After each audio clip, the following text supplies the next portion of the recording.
The big news right now, Donald Trump has announced that he will be signing an executive order to create a task force to, quote, eradicate anti-Christian bias in the United States. In a new speech during the National Prayer Breakfast, he said that he will be creating this task force, which will be led by Attorney General Pam Bondi, to eradicate anti-Christian bias in the United States. It's unclear exactly what that means. It's also unclear what anti-Christian bias he is really referring to. There's a long-standing tradition and notion of separation of church and state. Well, we still don't know what this task force is going to be and who is going to be on it other than Pam Bondi. What we do know is that if the task force promotes Christianity over other religions or promotes Christianity generally, that will run afoul of the separation of church and state that has been long recognized in the United States. This will not touch on other religions, whether Judaism, Islam, Buddhism, or any other religion. Once we get more information, I'll let you know. I'll do a full breakdown on my Substack later this afternoon, which is linked in my bio. Trump will sign an executive order shortly. Comment below your thoughts, spread the word, and follow along on here and on my other social platforms for all the news you need to know about. More to come.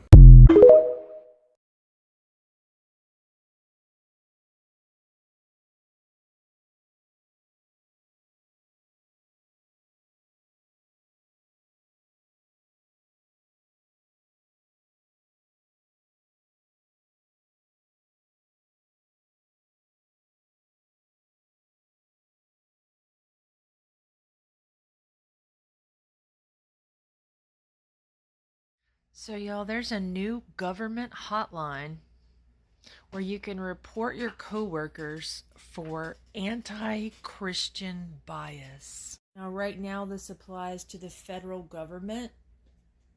Apparently, there's a tip form that you can fill out. It can be anonymous, but you can report your coworkers about incidents of anti-Christian bias. Pause to read. Are people going to lose their jobs if they say something negatively about religion? People's names going to be put on a list? What's going to happen?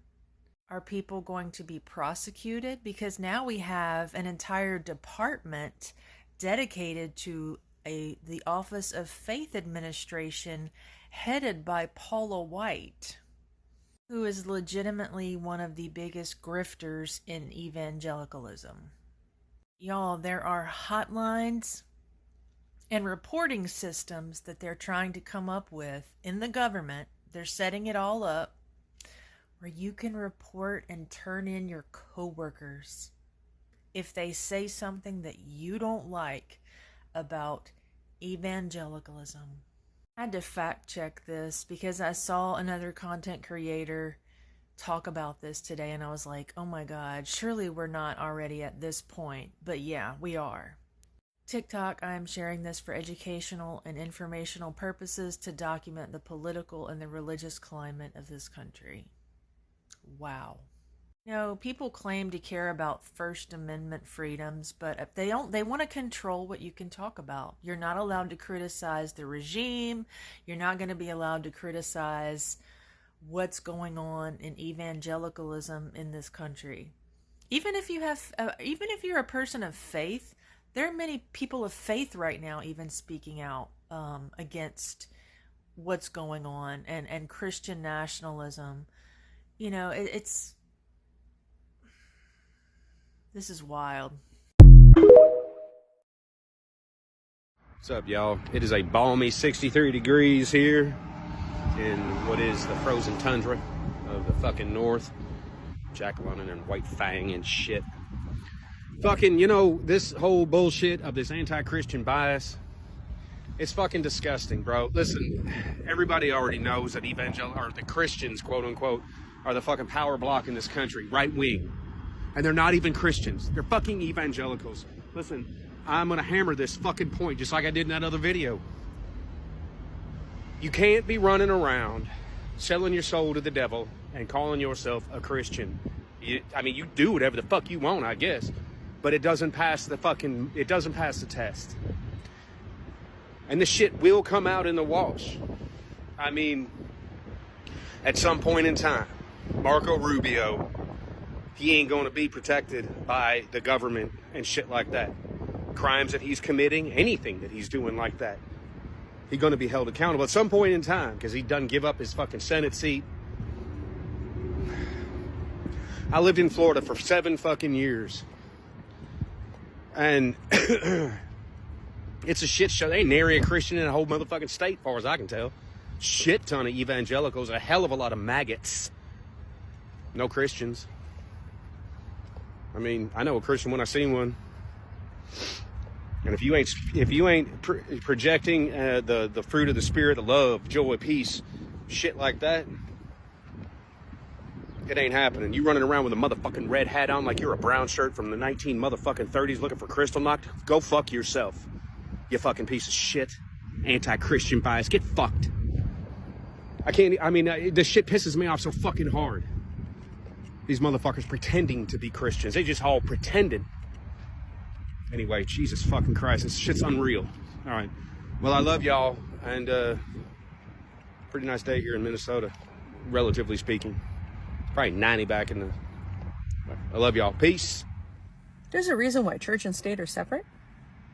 So when I hear that last week the United States government is asking their employees to rat each other out if they perceive someone they work with as having a anti-Christian bias. We no longer have freedom to choose our religion or not choose one. This will now be used to target people they don't like, to send to concentration camps. I'm going to call it what it is. That's what's happening.